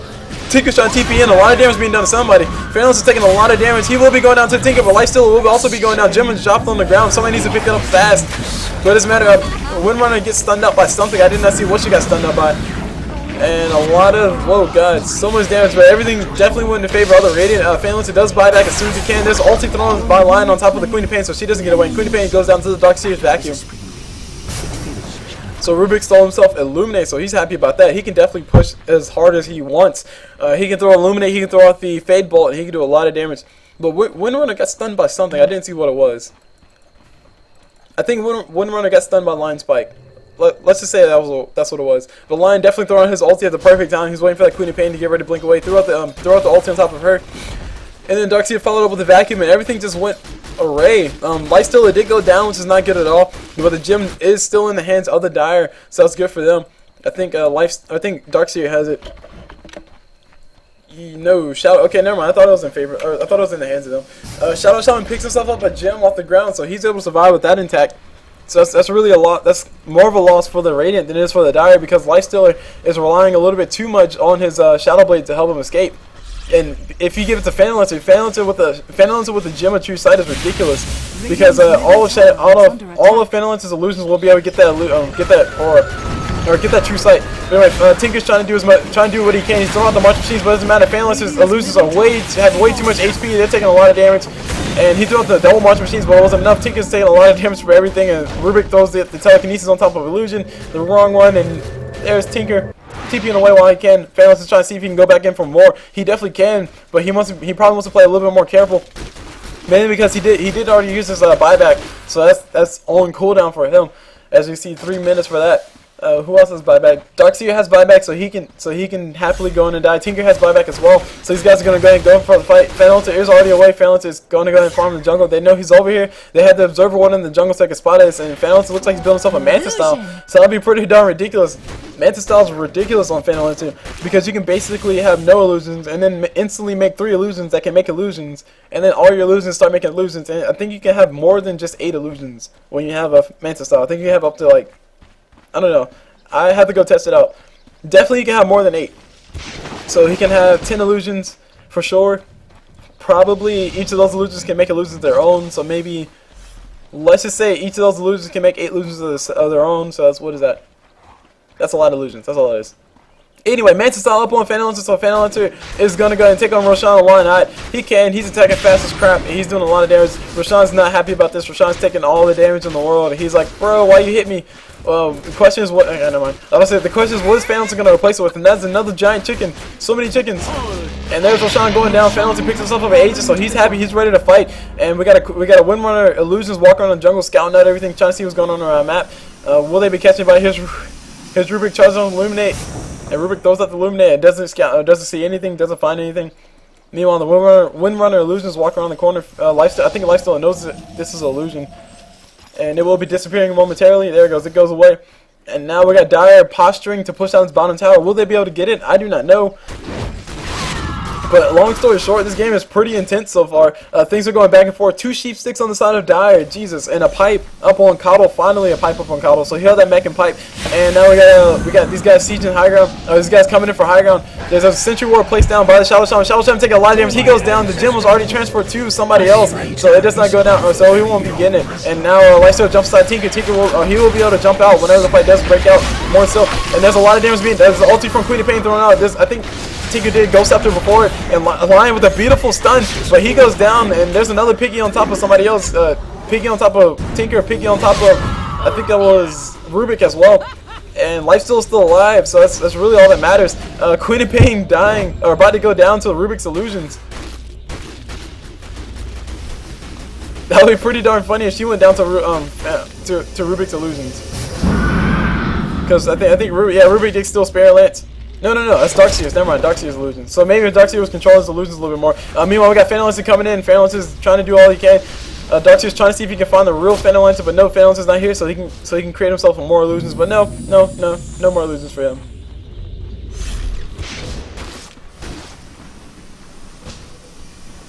So Phantom Lancer's still alive. Phantom Lancer made it alive. Lifesteal made it alive, and somebody gets turned into a Piggy. Piggy on top of Darkseer, so Darkseer will not be able to get away. Rubik force dashes forward, so he can get away. Now we got Rubik still in Wind Run. That doesn't matter. He goes down super fast, and Darkseer might be following him as well. Kato throws out the blinding light so that everybody can't see. And now, what's Lifesteal doing? Lifesteal is just hanging out around the backside. He's trying to see who he can get. He gets a kill on top of somebody. He gets a kill on top of Wind Run, I think, and now he goes. He gets a kill on top of Phantom Lancer. Phantom Lancer has an Aegis, so Aegis this pop, and there's an A-Blade on top of Lifesteal as well. He activates the A-Blade. He's able to get the stun on top of him. Phantom Lancer's trying to run away. He stands still. The ulti is thrown out, but it doesn't kill him. And Quinny Pain comes around the backside. There's a gem on top of somebody. Yeah, there's a gem on top of Lion, I think. So they know which one's the real one. And Lifesteal is trying to go in for the kill, but Phantom's just barely able to make it out. And Quinny Pain showing up just at the right time. Lifesteal might actually be losing his life. No, he does enough damage. He kills the illusion before he goes down to the Quinny Pain. Not good at all. And he doesn't have enough going for a buyback right now. So really back and forth fight. Phantom's almost going down. Phantom's living life on the edge. On the edge of his lance at that. Really, maybe if, I don't know. I really don't know what to say about that. I mean, it's just Phantom's just doing too much damage. That's really all it is. Phantom's just getting out of control. Meanwhile, Lion throws out the spike. Spike just barely misses, and Phantom's is going to come around the corner, see if he can go for a kill on top of Tinker. Tinker activates his Ghost Step so he can stay alive, and he throws out a few Shiva's guards. If Tinker does have a sheep stick, so he can go ahead and use it on top of Phantom Lancer. Phantom Lancer is sheeped up. Phantom Lancer will be going down to this engagement. Tinker will be perma-stunning him, or perma-hexing him. But no, come on, one more hit on Phantom Lancer. He'll be going down. Oh my gosh, Lion, no. Lion's going to go for the kill. Lion's going to be a brave. He's going to be a man and go for it. But no, Phantom Lancer goes invisible. Oh god, the rockets. The rockets from Tinker just barely getting the kill on top of him. And he was, Phantom Lancer almost able to get saved by the Kato as well. But it doesn't matter. He goes down. And now Rubik steals himself Doppelwalk. So he'll be able to make illusions out of that if they can attack fast enough. Which is actually pretty darn cool. And here's Tinker TPing up top. He's going to try to go for the kill on top of Shadow Shaman. Shadow Shaman's in a little bit of trouble. He will be getting perma-hex by the looks of it. All Tinker can really do is rocket blind, and Shadow Shaman can actually use some disables of his own. He's going to get called back by a Kato, but it's not fast enough. Maybe if he'll use it earlier, he'll be able to make it out alive. And Phantom is coming around top. Phantom smells blood. Phantom wants to get the kill on top of him. And now he's going to call back somebody else. I think he's calling back. I heard a call back. I think he called back somebody else, but it didn't make it out. Alright, it didn't go through. Anyway. All of that aside, Tinker's able to get the kill on top of Shadow Shaman. Really good for him. That means Shadow Shaman won't be able to drop those wards. Shadow Shaman is trying to build himself Necronomicon level 3 so he can get the detection for that Lifesteal, because Lifesteal decided to build a Shadow Blade, which is actually pretty cute. As far as items go, let's take a look at the gold grab. This thing is heading in favor of the Divers. It's not good at all. Meanwhile, we have the top tower being sieged. There's a lot of Phantom Lancer losers around the corner. All Tinker can really do is throw out a few Marching Machines, throw out a Shiva's Guard or two, and try to go for the real Phantom Lancer. He finds the real Phantom Lancer, but he's a little bit too far away from them to go for the kill, and his illusions are doing so much damage. It's not even funny. So all Tinker can really do is just like I said, do a bunch of Marching Machines, throw a few Shiva's Guards on this tower. Meanwhile, the rest of his team will be going around the corner, see if they can go for the kill on top of him, pick off from anybody else. And Phantom is going to wait patiently. Oh, never mind. That was an illusion. Here's a real Phantom. Phantom is up here. He's going to go for a lot of damage on top of the Lifestealer. And there's Queen of Pain, Scream of Pain, stole by the Rubik. Shadow Shot not hitting on anybody. And these guys really want this high ground. I think the one ability that Rubik really wants is definitely that Illuminate. Because if he can still Illuminate, he can pretty much help his team push back everything forever. And now Phantom has pushed his top tower. They do get the bottom racks, the melee racks. So that's not really good. That will be pushing the tower forward. And now Lifesteal's going to go in for all the damage that he can. His rage is already used, so he will not be able to use it anytime soon. Wind Runner goes down pretty fast, and we get a perma-hex on top of Phantom. And no, Phantom is able to get away. There's a gem on top of somebody. They need to get over there now.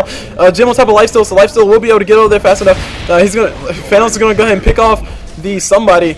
And now Lifesteal is chasing that Phantom Lancer. He's going to go for the kill on top of Phantom Lancer, but no. Oh my god, the rage. He just barely misses him. He catches the Phantom Lancer off guard, and the Shadow Shaman trying to help out his teammate, but he goes down for all his troubles, and Lifesteal is taking a lot of damage from the Necronomicon warrior, but it doesn't really matter. And these guys need to push while they can. There's a TP coming in top from Tinker. Tinker's trying to push back everything he can, trying to keep his team alive, and I just realized I need to turn down my scroll speed. But it's a little too late for that. You guys have been putting up with this for this long, and it's a lot of action going on so far in this game. It's a lot of back and forth. Definitely the story of this game definitely being that Lifesteal Tinker combination. Tinker definitely helping his team counter push everything, and Lifesteal definitely helping his team do damage. And now Tinker's going to be taking a lot of damage from his Queen Pain. He's going to perma hex his Queen Pain and go for the kill, but no, the creeps are showing up, and here's Kato from the backside. They're going to get the kill on top of Tinker. Tinker's sad. Tinker does not have buyback right now. He did buyback recently, so he probably should have just went ahead and TP'd away, and Lifesteal's going to go for the kill on top of Kato. He will be able to get the kill, but at what cost is a big question. He throws the A-Blade on top of Kato. He was able to get a first hit bash as well.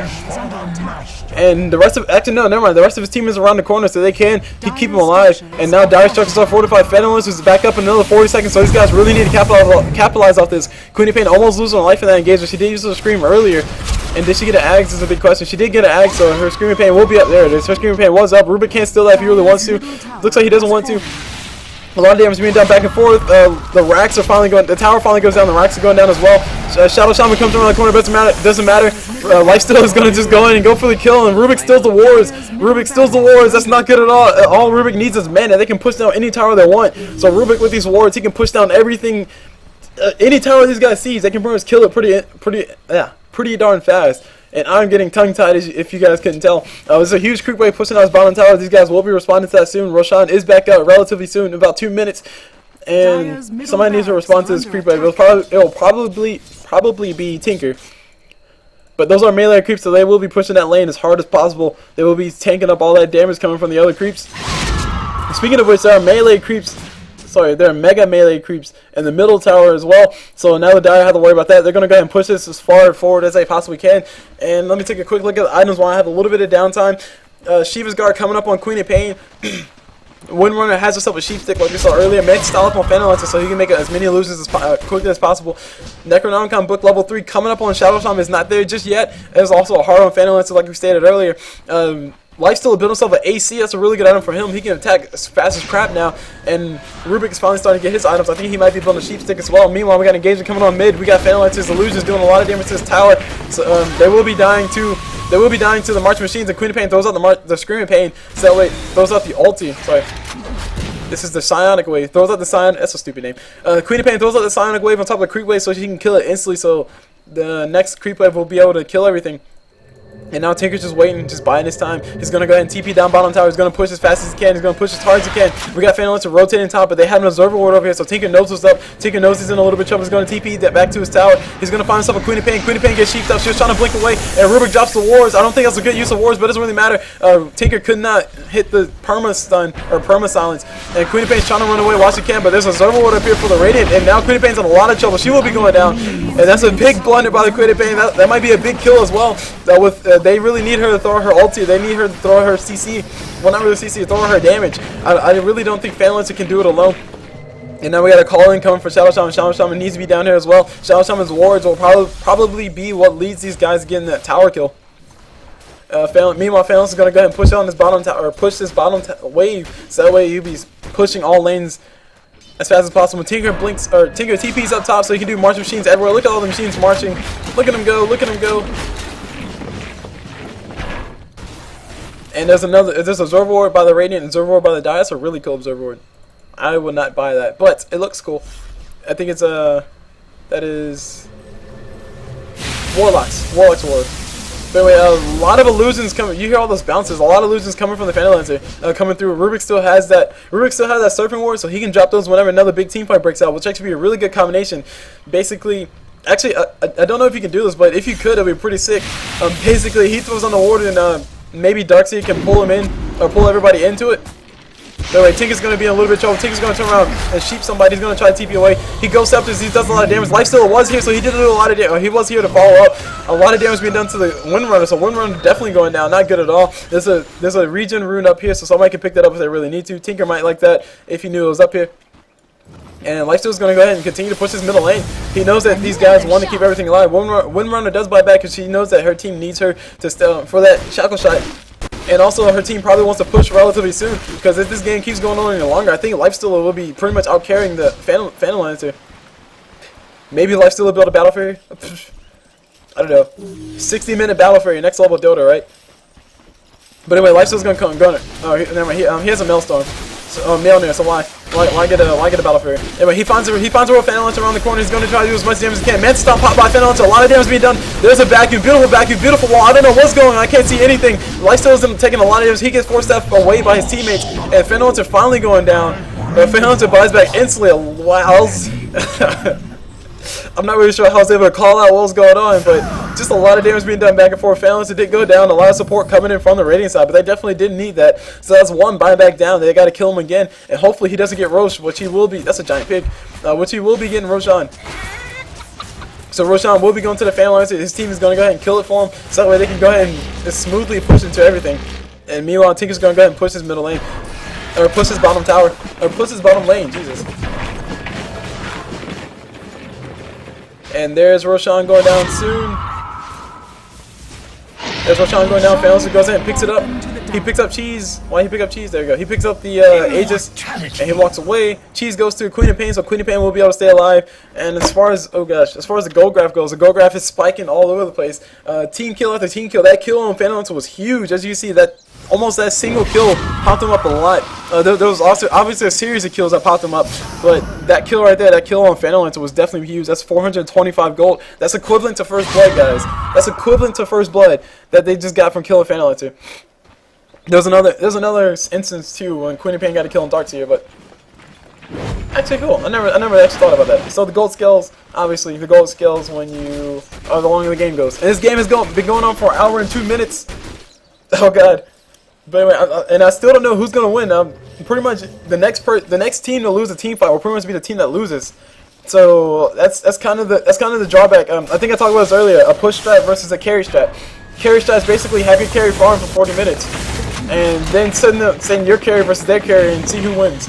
The push strat is basically just push as hard as you possibly can for as long as you possibly can, and if you guys don't win within the first 30 minutes, you guys are going to lose.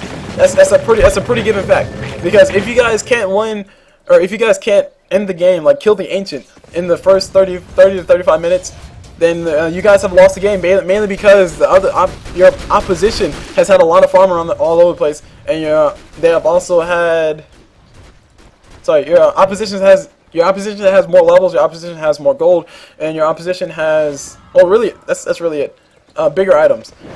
So all you guys 5-man Dota, or playing 5-man Dota, trying to push all the towers as possible, that's pretty much leeching your XP, leeching your gold. You're sharing your gold and XP with everybody, so it's not really giving you all that much of an advantage over your enemy who's like maybe 2 people defending the tower and they're getting all the XP between the 2. So anyway, I actually forgot my point.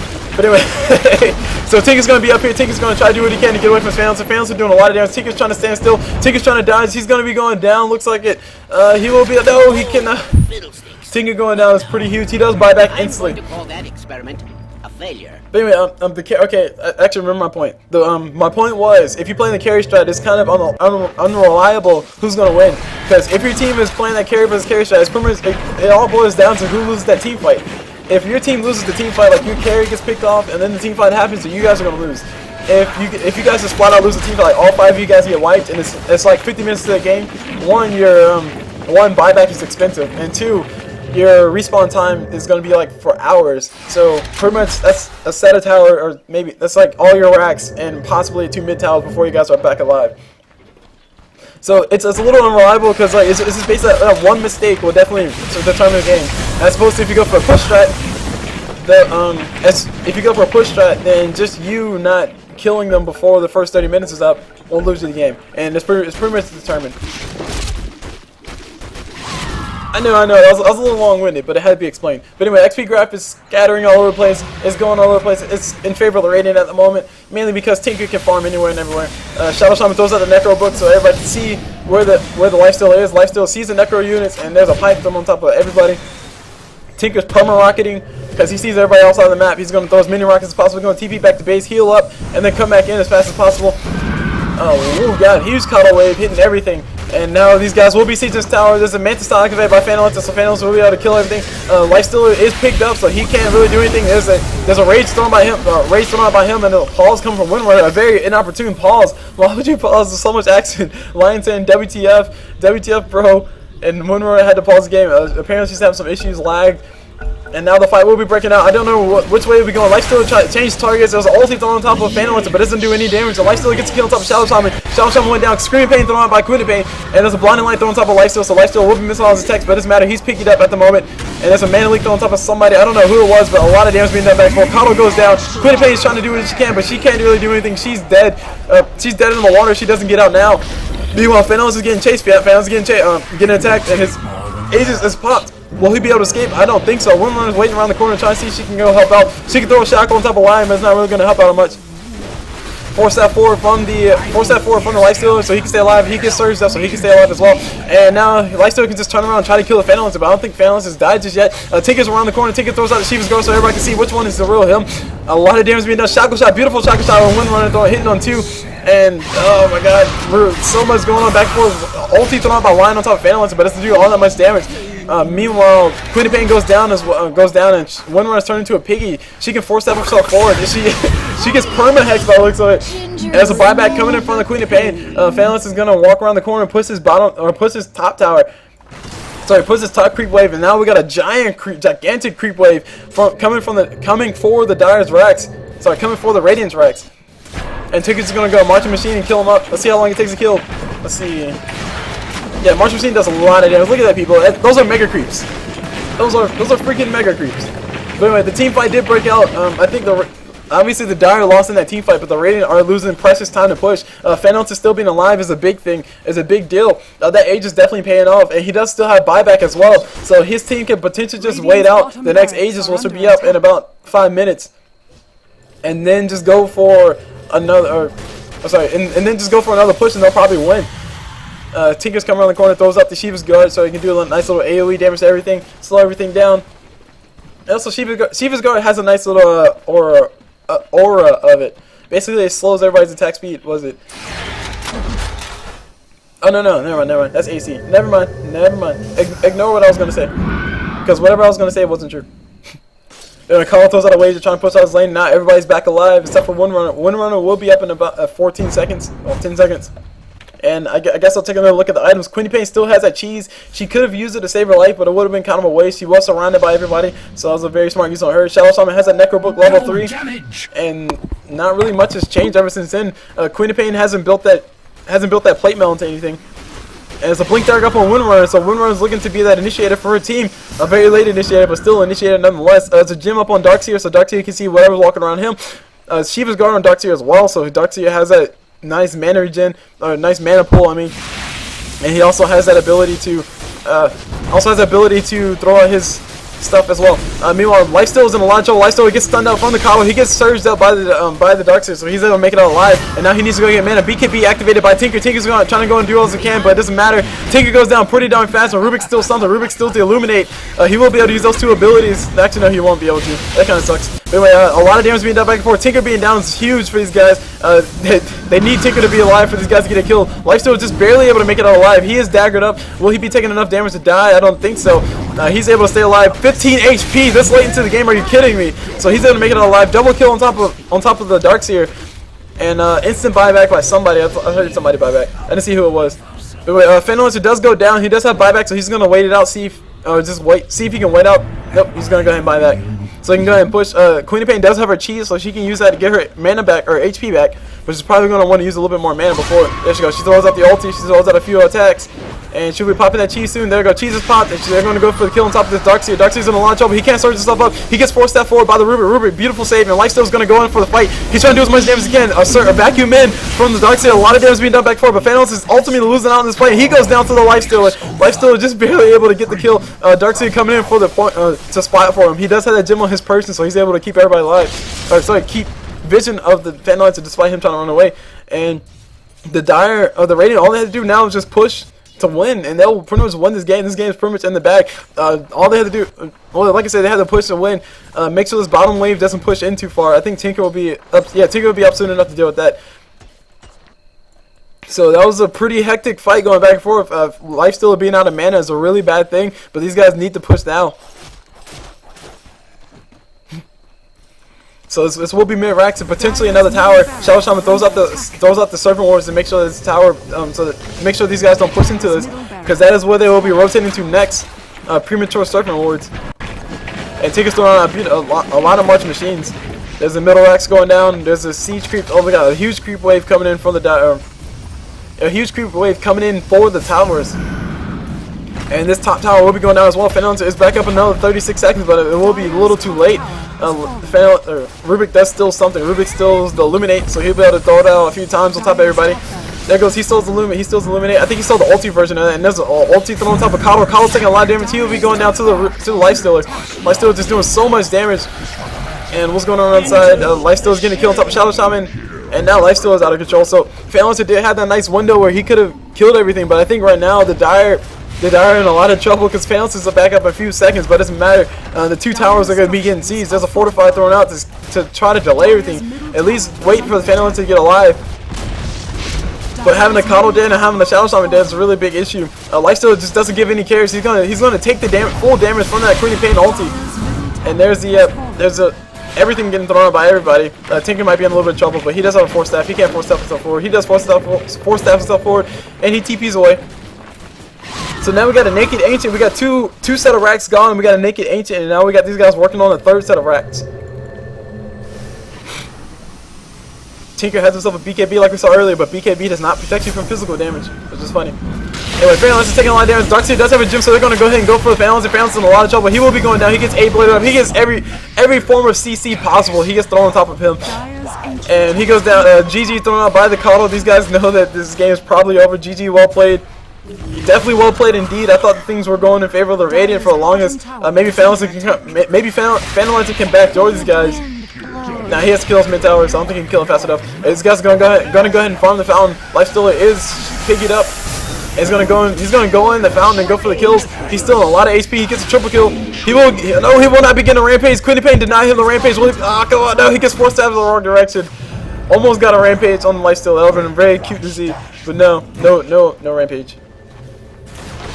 Dire's bottom tower is under attack. Dire's bottom tower. So there's really not much to talk about. I mean, the goal graph is heavily in favor of the Radiant, mainly because of those last few kills. XP graph.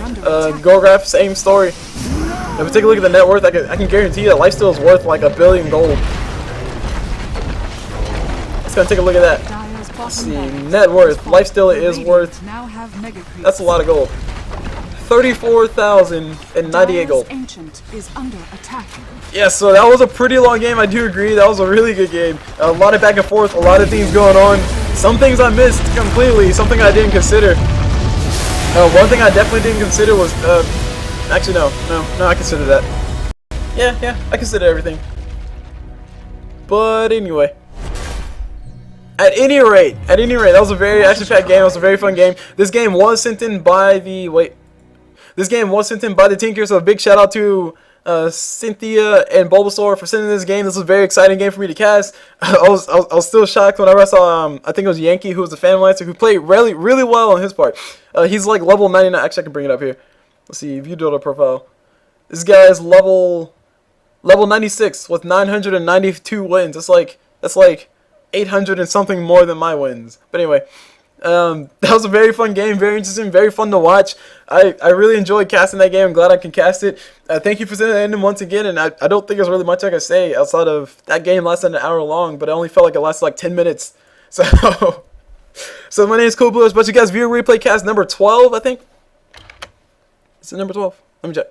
Yes, viewer replay cast number 12. I hope you guys enjoyed it. I know I did, and I'll see you guys whenever.